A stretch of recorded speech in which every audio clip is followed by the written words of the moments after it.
Picture this. You start up a brand new Minecraft world for the 10th time this week as you got bored of the last one again. You go onto YouTube and subscribe to Smallishbeans. Wait, that's not part of the script, Joel. Sorry. You build the same starter house in the same biome you always do. You play the world for a few hours and then you get bored and you start again. Wow, doesn't that sound miserable? But it's the circle of Minecraft. If only there was someone out there to give you inspiration for building in other biomes. Well, it turns out that person is not available right now. So instead, you have me, someone who will try their best to give you some ideas. First off, we need to figure out what biomes are suitable for a starter base. Joel, is an ice bike's biome suitable? Of course not, it's disgusting. What about an ocean? Don't be stupid, look, there's no land. Well, what about a gravelly mountains? What is wrong with you? Look at this. Does this look like a good foundation? No.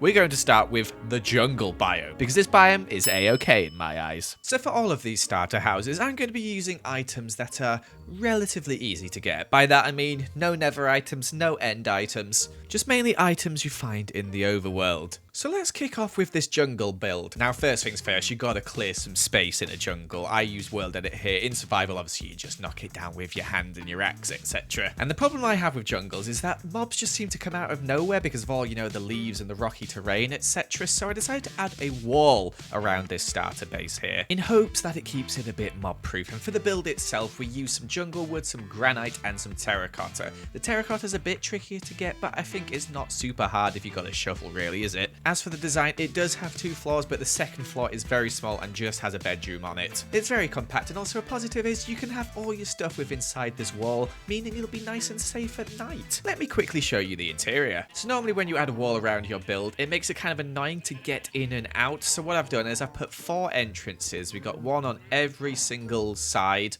as you can see over here, just to make it easy to get in and out of your base. I also lit it up with these sort of tiki torches here. So hopefully if I set the time to night, yeah, you can see it's very nicely lit up in here. Mobs shouldn't spawn, but you can always light up a bit more. I also added a couple of doors to get in. You can see we've got an entrance here and an entrance over here as well. I always find it's useful to have more than one door to your house, as you're not always coming from the same direction. So if we head inside the front here, you can see we've got a little chest storage area here. I didn't really know what to put here, and you always need quite a lot of storage at the start, so I thought I'd just put a load of chests here which you can sort if you want.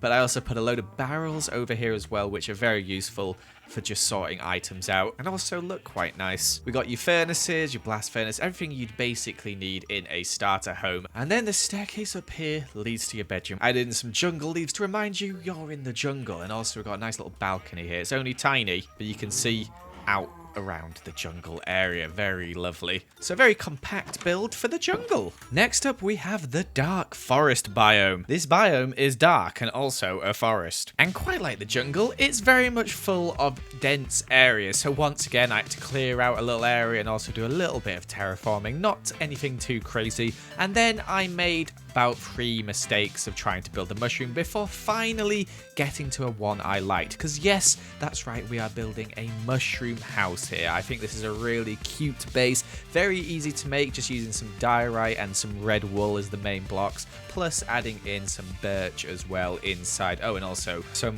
white wool as well. And honestly, this is one of my favorite bases. It's only small, so you can't really fit too much inside it, but it's actually got more than the last base, as it is slightly bigger, thanks to that big old head of the mushroom there. I also decorated the outside with a bit of coarse dirt, which is quite easy to make. All you need is gravel and dirt, and also some barrels and some hanging plants. And there you have it, a very cute little mushroom base. I've hung some lanterns coming down here, which I think look really cool. Plus I hung a barrel.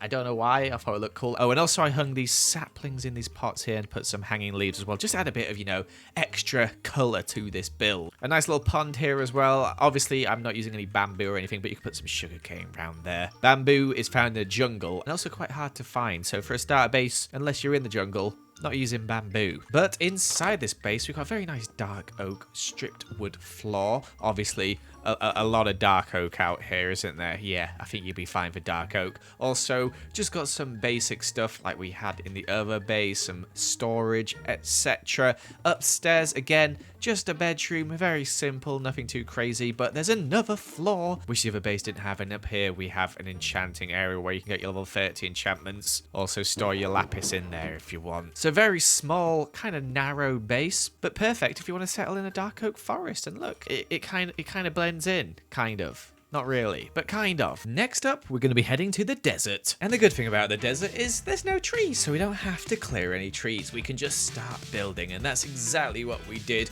Using some sandstone, some acacia wood, because often by a desert you will have a savanna, so that's what I'm going off here. We're also using some more granite, and as you can see, this looks hideous, so I changed it up because it was just looking quite terrible. But we got a design I was pretty happy with in the end. It's got some more simple roofs, but I think it actually ended up looking really, really nice. Now, normally I'd like to use some more color, like some blues or bluey greens in this sort of build, but I'd have to use warped planks or prismarine, which is quite hard to get, so instead we're sticking to this sort of orangey yellowy vibe, and you know what? I love it. I think it looks awesome. And it's only small, but I really, really like it. I added in some cacti, as obviously cacti are quite easy to get, and I also added in this sort of like, you know, little watery grassy area here with some dirt, etc. I thought that was just quite a nice little extra bit you could bring yourself. You're going to need to hydrate if you're going to be living in the desert, so you want some water nearby. Other than that, the house itself is quite basic, nothing too crazy about this. We got some rabbits around the back here, which we've collected from the desert and stored. We got a back door, of course, and we just got some lanterns, etc. And that's about it for the outside. Let's head inside now, where I've actually put our bed on the bottom floor here. I thought this was quite a nice change. You can sleep in your bed. Obviously, I can't jump up on there because this is in the way. But we've got a lantern under there as well, so it's nice and lit up. All your basics again, some storage, everything you'd need. No enchanting table on this one because we have enough space. But we do have this lovely balcony. Look at that, looking out over the world. And we've got another one over here looking out over nothing. And then finally, we've got this section up here, which is some more chests you can get in because these are stairs. And a window, which is quite low. So it's mainly just for looks on the outside. But either way, a nice functioning desert starter base. I think that looks really cute. Next up, we have the giant taiga biome. A biome with trees? Maybe we should clear that out. Yes, that's exactly what we're going to do, as we did right here.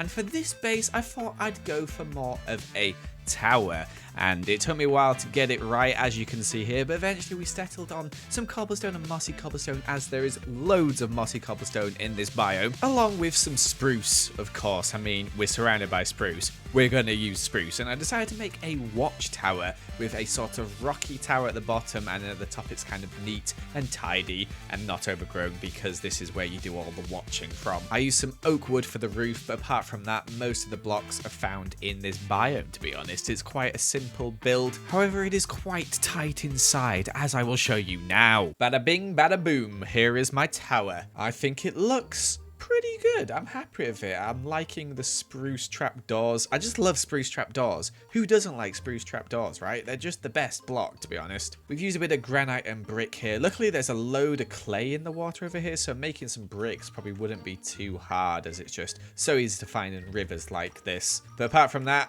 every other block is kind of simple, apart from a few inside. We've got a load of storage in here, but as I said, it's quite compact. Crafting tables, some more barrels for storage, smokers.